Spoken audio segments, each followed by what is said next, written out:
Electron کی بہاؤ کو بجلی کہا جاتا ہے۔ جب کسی کنڈکٹر میں الیکٹران کو بہایا جائے اور وہ دوڑنے لگتے ہیں تو اسی لیے کہا جاتا ہے۔ الیکٹران ایٹم کی بیرونی سے جڑے ہوئے ہوتے ہیں۔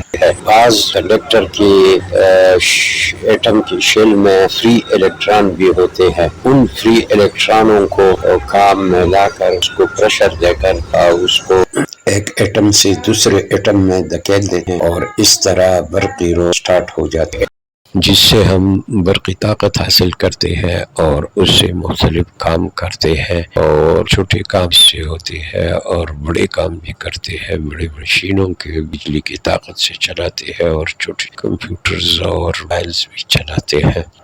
ویڈیو کے اگلے حصے میں الیکٹران کو حرکت کرتے ہوئے دکھایا گیا ہے تاکہ آپ کنسیپٹ کلیئر ہو جائے اور آپ کو سمجھ آ جائے، تو اس کو دیکھتے ہیں۔ اگر ویڈیو پسند آئے سبسکرائب اور لائک کریں۔ But electrical current can flow are called electric conductors.